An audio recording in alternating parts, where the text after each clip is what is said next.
So I've been most impressed with KT's drafting on the red side. It always feels like they trade off what is perceived as a priority pick for two of their own and then build a comp smartly after their first rotation on the red side. So the big question is, with Ryze clogging up a ban slot, who emerges as kind of this priority pick on blue?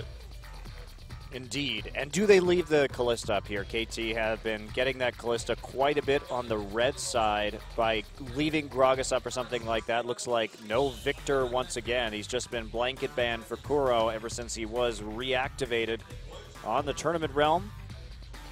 Lots of AD bans. Do they go for the Vayne again, or do they risk Arrow picking it up? They will actually ban Kalista on the blue side.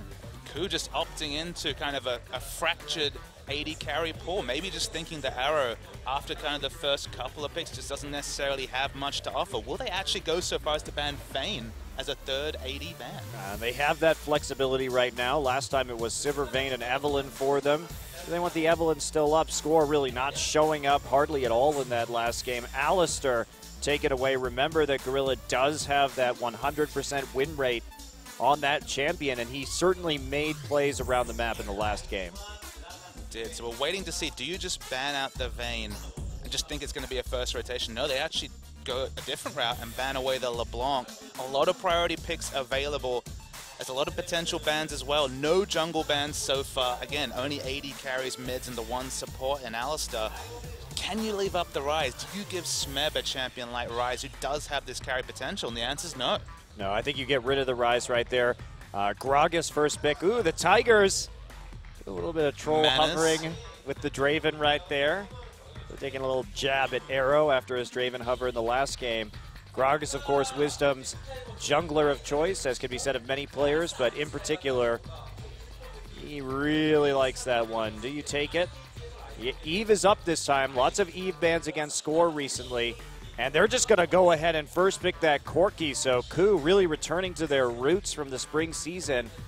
They know Prey's great at Corki, so keep playing Corki. Of all the questions we kind of expected to be answered and pick and bans between these two teams, I don't think we were thinking about AD carry champion pools that would be specifically targeted, but that's what they're trying to do. They're trying to move Arrow away from comfort. They're going to give up a lot of power. Again, we've mentioned this. In solo queue, Score has been favoring the Warrior into Trinity Force, and okay, the damage-centric build, not necessarily as adaptive to competitive play, but Clearlove, obviously from EDG, likes to make it happen when he can. There's that flexibility, and in general, you have to hope that being invisible on the map on Evelynn is more to your strategic benefit than being invisible on the map like Nunu, like Score was last game.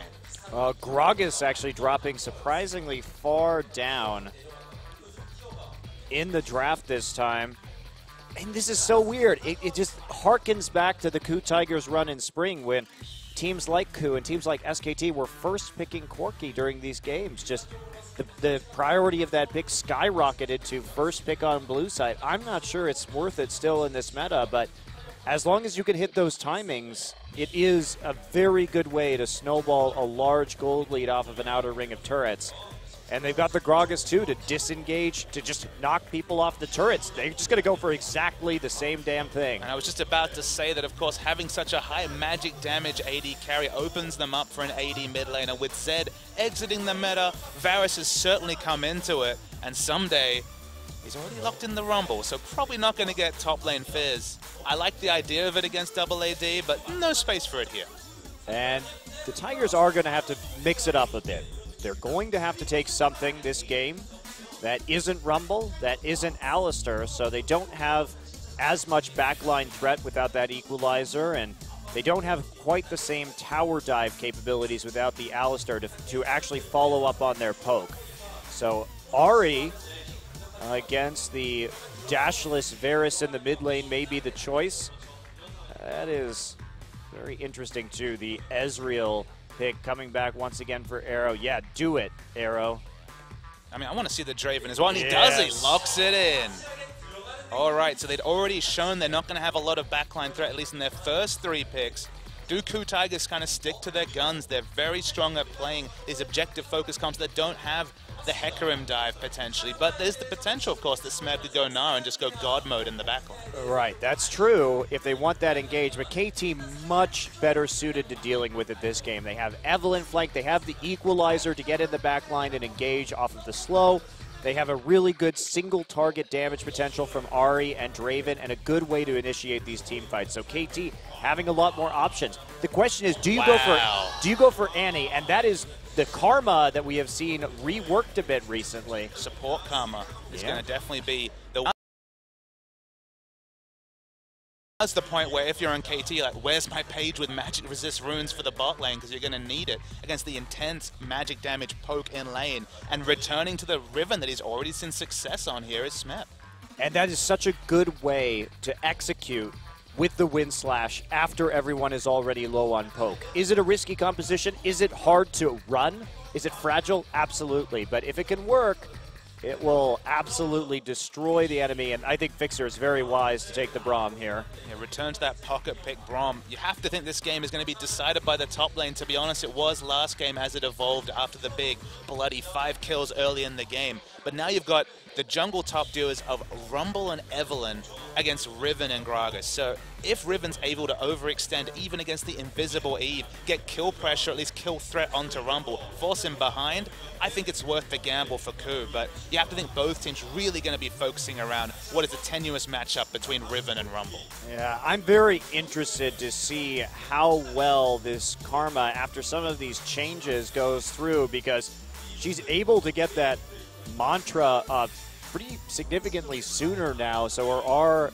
has a lot more uptime based on some of these changes. She's gotten some new AP ratios. Not really going to be a big deal in the support position, but every little bit helps. The big thing that's changed for her is that her only true damaging spell is her Q. Still hits super hard in the early game, but no AoE damage coming through from the shield anymore. Means that you're pigeonholed more into the utility. She has a lot of it. It's just, man, you're really focusing on poke. You got Riven. So you got Riven in the top lane, obviously as more of a 1v1 threat, maybe a split push threat, but that siege, Varus, Corki, Karma is crazy. Yeah, and that shield on a Riven could absolutely be massive. It is a really, really big shield, and being able to keep that Riven through a full combo could be pretty impressive in this top lane. So eyes on Smeb again. He does have a top lane Riven win this season. He is going to be great at cleaning up after the poke, so let's get into this game. Very exciting draft phase. Execution heavy. Who can pull it off?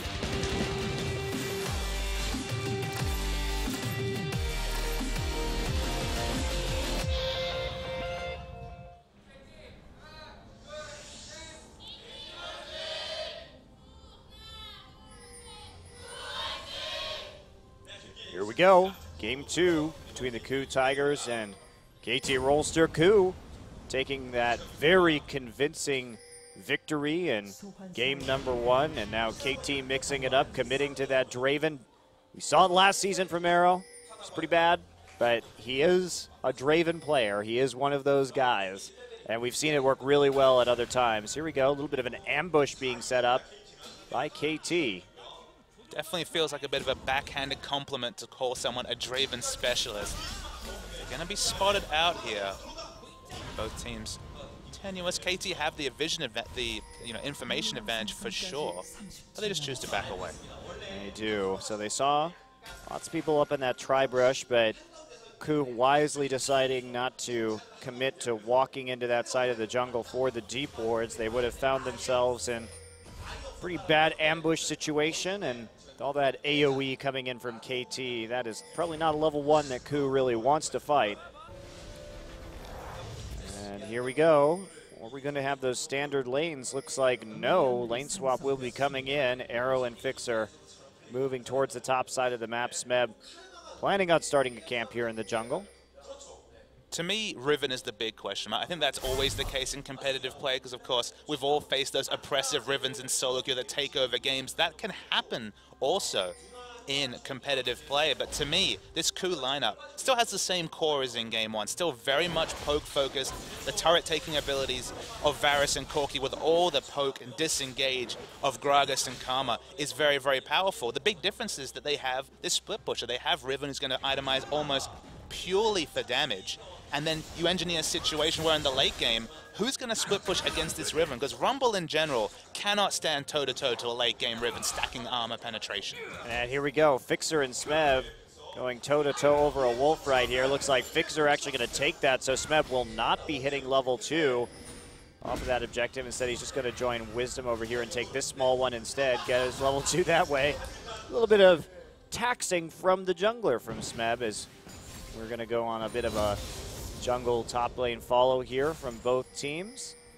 The 2v2 at level 2 is massively in the advantage of KOO. Of course, as you can see on this minimap, not likely to find each other, but very happy to play assertively, playing around their duo lanes in this particular situation. And this is just very standard lane swap play. Smeb isn't being punished for the fact that he's just sitting on a Doran. Well, this isn't standard lane swap play when we see some proxying this early on. A little bit of a fast push right here, actually. 4 people showing themselves on the bottom side before the recall. And KT going to respond by taking a look at this blue buff, but other than that, KT remaining invisible on the map. And now a recall, actually, from Praise Corki. They want this 2v2 versus the Draven. Now that they've got this lane bully and Karma, they drew him into this trap. You got to wonder, KOO flashing over that Draven in the champion select, kind of baiting it out of Arrow perhaps, and they're going to see the ward fall as well as them doing the Gromp over the wall, and they've got to get out of their score. A little bit too low to be dealing with that. And with all these movements, Smeb going super aggressive, but Score actually 3 buffs Wisdom with the pathing that they did. It seems like they just were surprised that KT started on the weaker side and now are stuck with just the single buff. Indeed they are. Well, Smeb be confident in lane against Arrow as long as Gorilla's there, and looks like actually the Corki going back down to the bottom side. So they still have that nice long-range harassment. Of course, we all know how much damage that empowered Q can do. Smeb actually has used all his dashes, and Evelyn is here. We're seeing the damage trades. Arrow does a lot of damage early, and Smeb is going to fall. It's the first blood. Just overextended at the wrong time. Had used all 3 charges of the Broken Wings and died. They really tried hard to give Arrow that kill. Arrow even flashing for it, but unfortunately, Riven Shield for Arrow doesn't allow him to really cash in on a lot of those stacks. So Arrow still looking for that big Draven play here as Smeb just TP back up to the top side. Didn't lose too much of that, but Arrow starting off with an assist, and Score goes back and starts working on that Warrior enchantment. We'll see what other plays he can make on the map, but that's about, I mean, that's a very good situation. Slow that Riven down, because a slowed down Riven doesn't do a whole hell of a lot.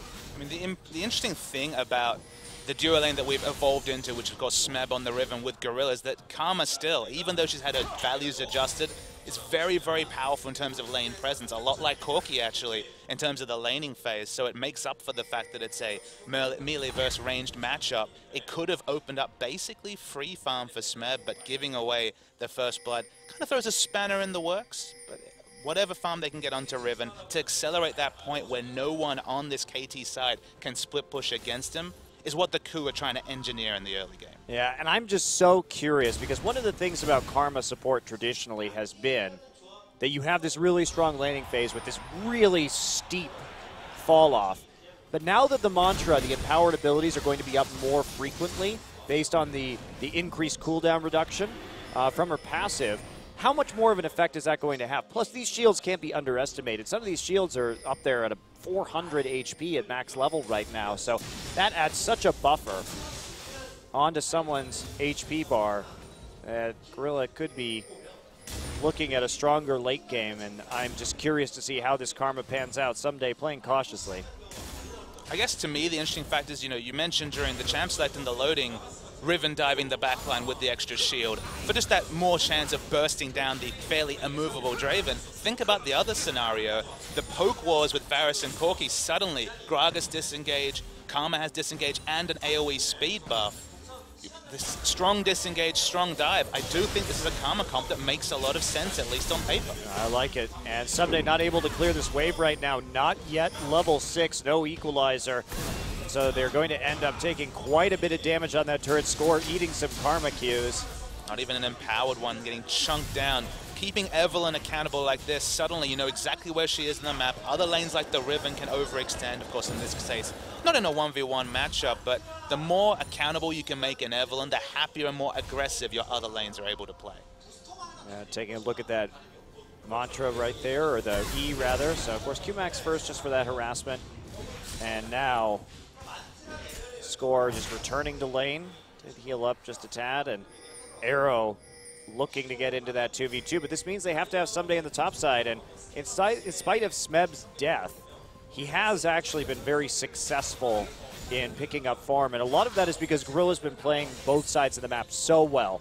We talk about Gorilla in those last couple of games. He has been in top lane when he's needed to be in top lane, in bottom lane when he's needed to be on the bottom lane, denying or diving those laners and being such an absolute monster on the map so far this series. His roaming plays, as you mentioned, he's packed up and left prey far, far earlier than Fixer ever has, and Fixer's now on the Braum. Even though it doesn't have a strong laning phase, at least feels like he has to fight around Draven until Draven's flash is available, frees up Karma, just be a nuisance wherever she goes. I have to say, I do like the Braum here, at least in lane, for blocking some of these projectiles from Corki and Karma, though. At least you have that, preventing the Draven from taking too terribly much damage. And as you mentioned, the Phosphorus Bomb has such a slow travel time that you Very basically easy. 100% of the time to shield that ability, allows you to position more aggressively. Suddenly, Draven's trades, which are always his strong point, they're basically unsustainable for Prey because the Phosphorus Bomb will be blocked. Actually misses it there. So just, Fixer, come on, mate. Just a little bit better than that. Because it's such a wide skill shot that honestly, you just throw your shield in the general direction and you should block it. Yeah, indeed. Well, here comes Someday into the jungle right now, just getting a ward down on that blue buff, seeing the transfer over to this Varus.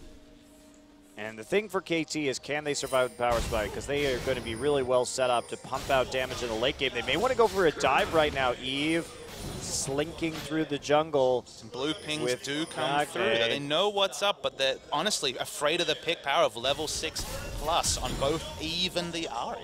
Well, there's a big danger here. They are going to not spotted. Not spot Score. Gorilla walking towards that brush, and they know it's coming now. Speed up from the Orb of Deception, and they have to back out. Pink Ward a little bit wasted right there. Dropping it in the brush, and that'll be the end of the attempt on the dive. Good reaction from Wisdom and Kuro. Cautious, yet still there on time to catch the wave.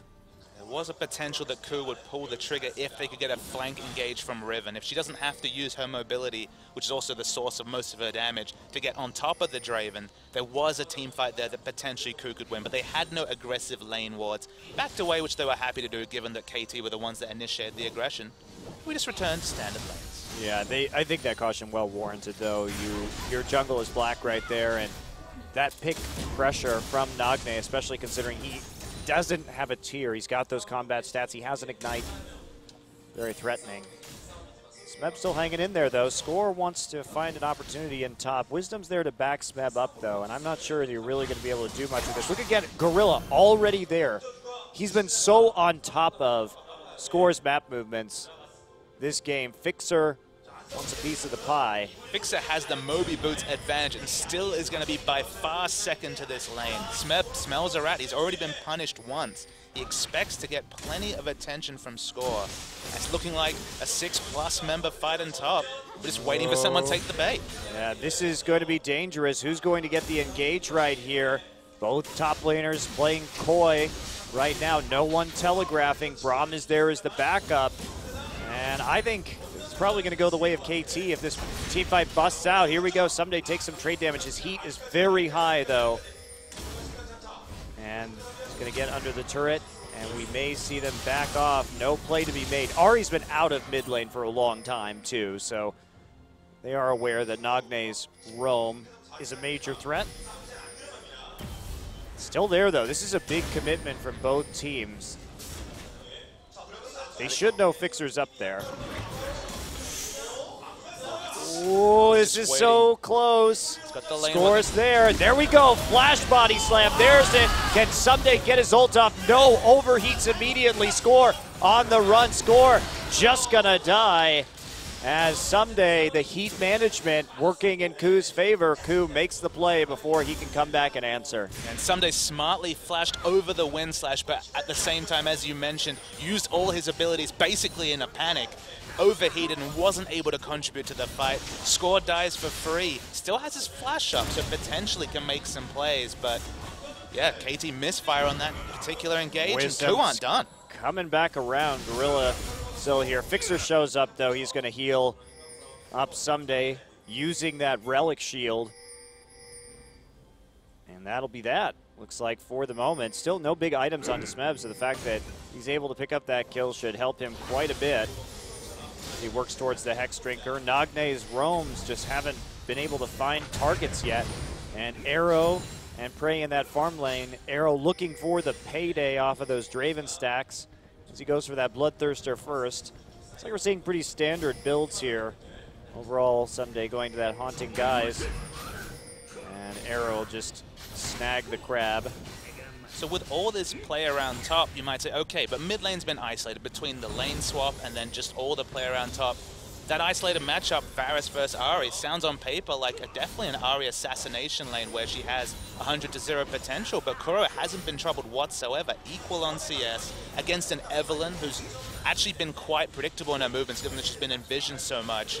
You'd expect Ahri to be, what, 20 CS up at minimum in this matchup, but it's been a farm lane. But Score has also been roaming into the side lanes. They haven't really exerted the kill pressure onto the Varus in this lane. Nagne's been trying to follow up on Score's map movement, so we just don't see the ganks in the mid lane that we might expect to, considering that, like you're saying, we do have this Evelynn and Ahri combination that, in theory, should have a lot of kill pressure on a KOO.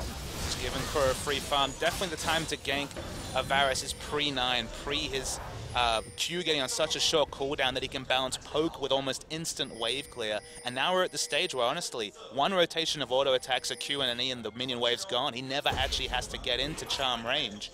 And the free farm will continue for Varus, which is better than expected when you're just looking at this Varus versus Ahri matchup. And the warding here on the top side of the map just so thorough. Okay, wow. Gonna take, oh, goodbye. Score's presence on Evelynn, a bit like his presence on Nunu, just invisible. Yeah, and he just hasn't been able to do much this game, but Nagne really got caught out there. Great hit on the Chain of Corruption. Following up onto Nagne using the flash as well, but Nagne very low and playing aggressively. Good reaction from KOO. KOO just so dominant in these games on the Varus. And engineering a solo kill in a difficult matchup. Arrow takes a lot of poke. Score once again is here.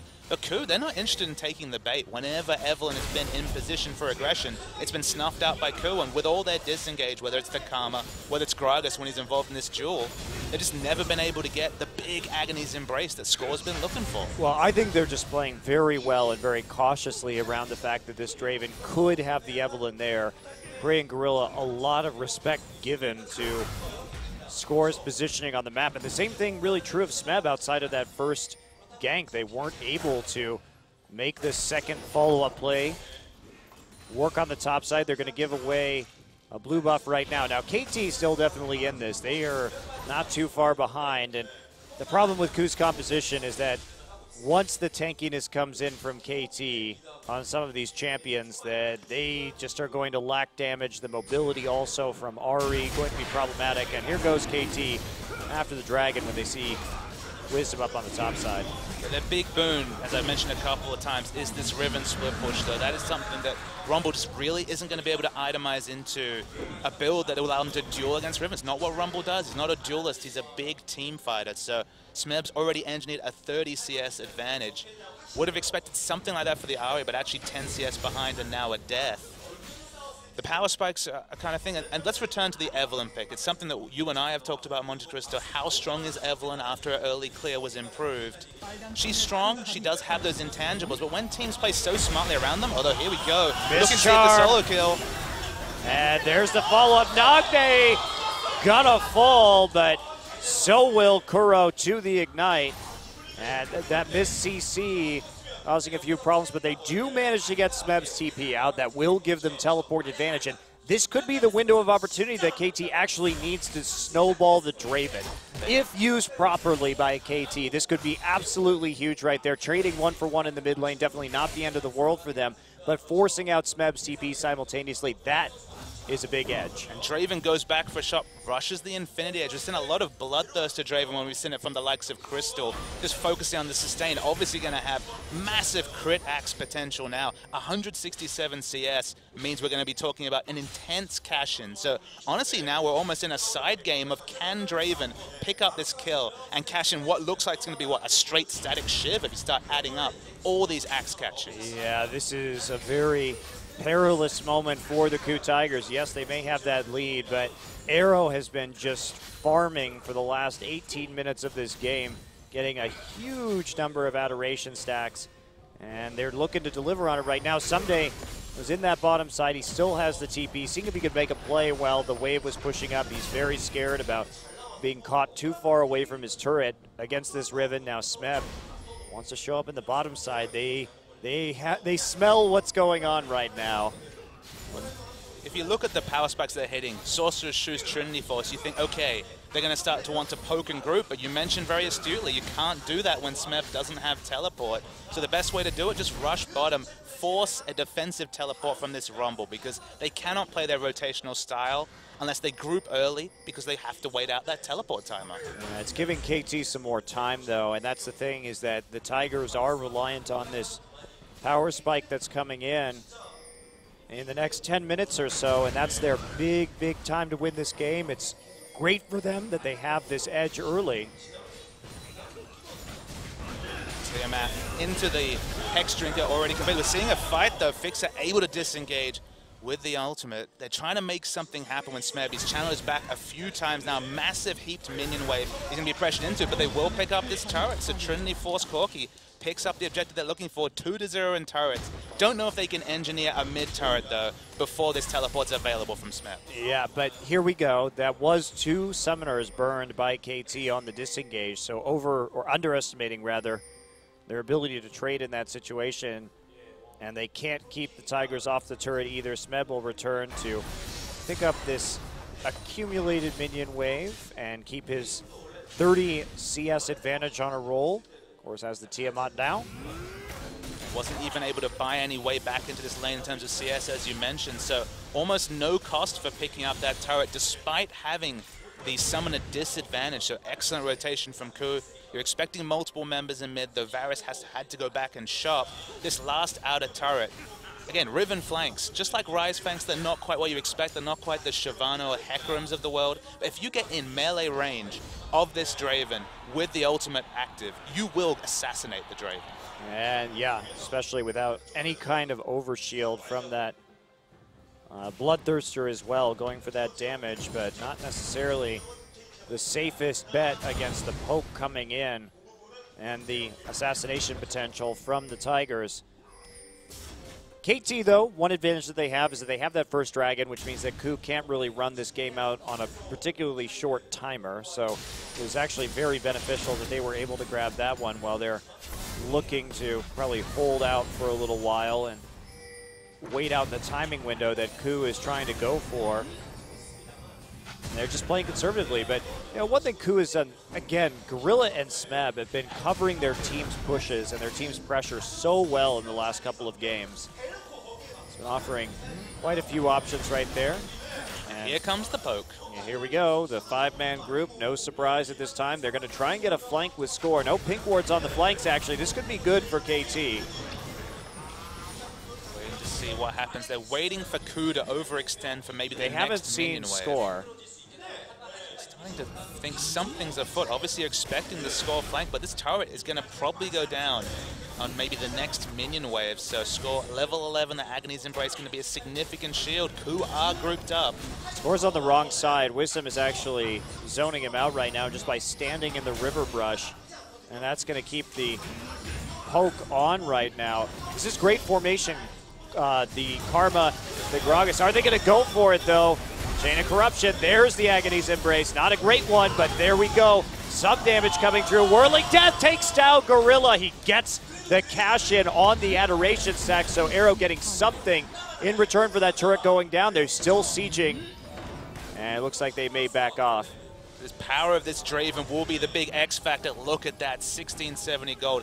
Opened up a casual 1,000 gold lead, and only 300 gold. That's going to be the the kill that he's picked up. But continuing the siege, though, KT have to equalizer. Looks like that's not going to go down someday. Taking a few hits, but they do repel the siege before a Tier 2 falls. So still a 3,000 gold lead for the KOO Tigers when the dust settles, but only one turret, and at least they got something for it.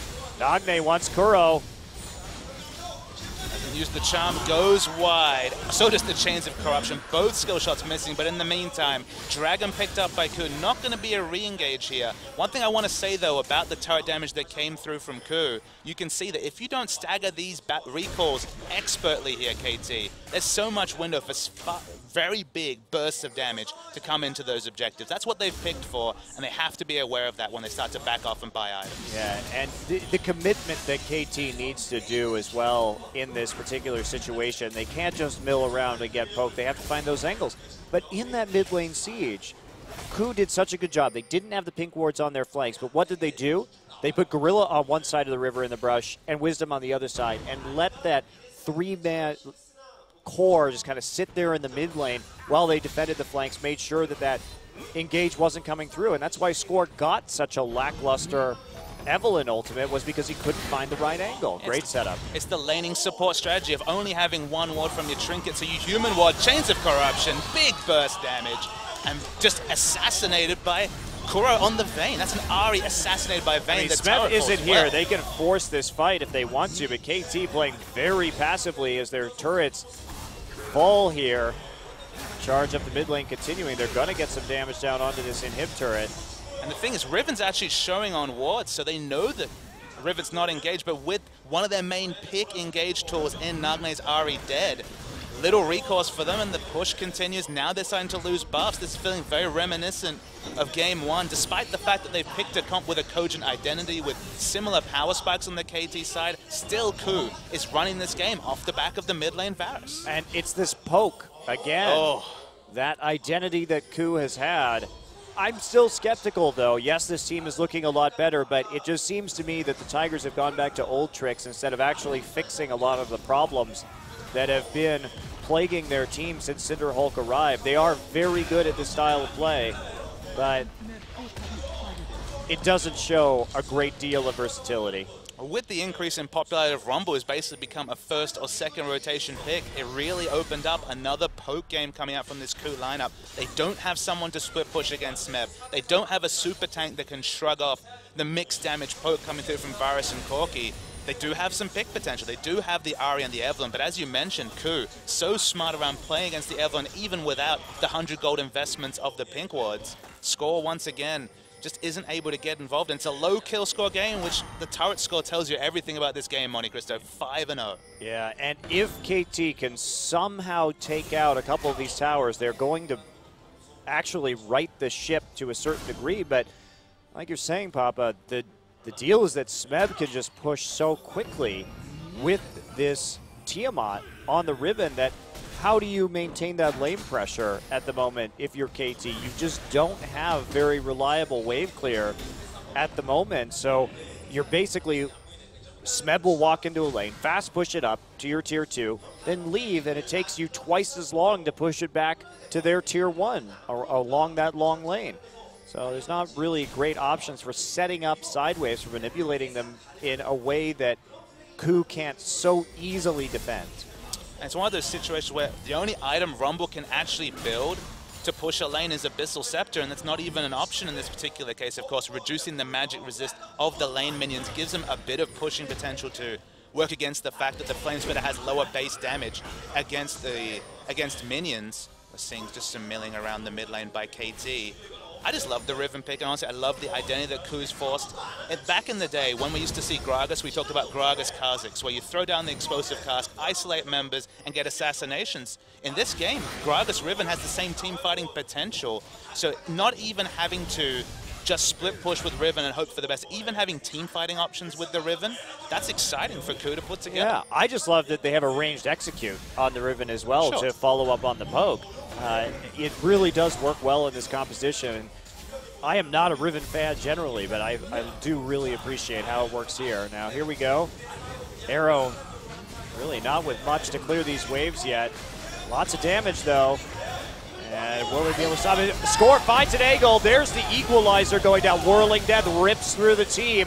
Nagne low. There's an explosive cast. And there is a double kill for KOO with a single piercing arrow lined up by the Gragas ultimate. Well done. And Smeb just gets the fight. Wasn't involved whatsoever. Now can just chase away members. Both of these strong turret-taking ADs are almost full health. They're going to need to wait for a minion wave. There's still some minions alive, and they're at least going to get an excellent chunk of damage. Yeah, there we go. Charging forward right here, KOO. Gonna tank just a little bit, but no problem with the inhibitor turret. They can't go any further with the death timers the way they are right now, but KOO just running through KT, knocking down turrets left and right. And you know, the engage wasn't that bad, but Prey and KOO flash off immediately. They get Nagne. And what a beautiful setup. KOO reacting so well to the trajectory forced on the KT arrows by that Gragas ultimate. And I'm just not convinced by Ahri these days. It's been a long time since I've seen what I think is a truly great Ahri game. Seems like her skill shot's just a little bit too tough to hit right now for most players. It does seem how it's evolved. Obviously, Faker struggled on the champion yesterday in that one loss against Anarchy for SKT. The Varus 6-1-0, basically untroubled. I just don't see the upside of Ahri right now because her burst just isn't what it used to be. And if you miss just one of her skill shots, you're toast, pretty much. I think it's one of those situations where you want to pick an assassin, but Zed's not really available. Even with the Rumble, the Zed makes sense in terms of damage. Score is flanking, but it's going to be spotted by a pink ward. Oh, they have to honestly, go in on this. Yeah. They have to, but will they get anything from it? There's the tether. There's the chain of corruption, and there is a very dead Evelynn as a giant bottle of champagne crushes KT's hopes in this game. Usually something for celebration, but it's definitely only well, for KOO. It's a KOO celebration. Works for them. I mean, this is the last thing I expected from this series is it was a convincing 2-0 from KOO, but honestly, unless they make a colossal mistake, it's another game where KT, okay, they haven't picked quite as poorly as in game one, but they're just catching skill shots once again. Yeah, and not really hitting the engages too. And Nagne in the mid lane, just his lane performance against KOO. KOO, a player that isn't really known as one of the most dominant laners. And that, to be fair to KOO, though, his solo queue ranking has been climbing pretty dramatically recently. He's been playing a lot more solo queue than he used to, and I think it really is influencing his performance in a lot of these games because his individual performance has been definitely on the rise this season, even against players like Faker. So here we go. KT, after losing 2 inhibitors, will at least get a dragon for their troubles, but that is not going to be a whole lot at this stage of the game. 9K gold down, and with a composition that will easily ride those waves of super minions into the base and start the siege. It's definitely too early to talk about dragon as a win condition when we're talking about a 48-minute, at best, 5th dragon coming through from KT. If they're literally rushing it down on that 6-minute timer. Not really much upside to talk about KT. They're just going to clear out these minion waves, the super minions pushing in, waiting to see if they can get exclusive vision around Baron. Can KOO. And let's return to also the fact that Wisdom's played both these games. His win rate hasn't been there. We talked about how he's the early pressure jungler. Suddenly picking early power spike comps, picking Siege, has opened up Wisdom to really play to his strengths, KOO to play to their strengths, and something different. Wisdom has had much better late game Gragas ults than we've seen previously, though. He's been really much more judicious and intelligent about how he's using that explosive cast where it was sort of thrown out and problematic previously. Now KOO gonna have a hard time doing this Baron. They just are all so squishy that one equalizer could easily finish them off in this situation if they're not careful. They kind of have to force a poke. Wow, they're just gonna go for it. They have so much damage. Smeb, of course, not a tank top laner, has a lot of damage himself. This is a potential turnaround point. Scores milling around, hasn't got flash They're gonna available. go for it. There's the teleport coming in. Whirling Death not gonna be there for the steal. TP canceled. There's Gorilla flashing forward for the tether. KOO wants it. He lands the chain, and there's the rest of the poke follow through. Score gets demolished as he finds himself straight in the middle of the KOO Tigers composition. KT were in a bind. They didn't have Flash available in scope for even the most opportunistic of steals. Someday couldn't commit because he needs to clear the super minions. So they can bring up a Baron buffed up super minion wave and honestly just try and poke KT out of this series. Yeah, they're setting up right now. There's not really much that KT can do about this. Pretty much nothing at the moment, actually, unless they hit some insane equalizer. Nagne on the periphery, poking forward. There's Smeb right in the mix with this Riven, chasing everyone back to the fountain as the rest of his team goes through their wrecking ball formation of just destroying these turrets. And now we have the siege onto the Nexus. That's going to be it. There's nothing they can do, and KOO, with early game power spikes, the Varus Corki in both games placed their win conditions beautifully. KT didn't really have any win conditions in game 1, had some in game 2, but Ahri once again just isn't able to make anything happen. We talked about the fact that Varus versus Ahri just turned into a farm fest. Ahri tried to get her roams off with Evelynn, but Score in both games doing his best Evelynn roleplay and being invisible, not being able to get much done, and a convincing series win for KOO. Yeah, and I just think that KT were blindsided by this Varus, not something we expect from the KOO Tigers. And also, who would have guessed that the Riven was coming back, that the Karma was going to come in, and that Karma really did work. And one person we haven't mentioned was Gorilla, who was just really good in this series. His presence on the map, his presence in the lane was spot on. And for me, he was the reason why the Tigers were really able to put on so much early game pressure. It was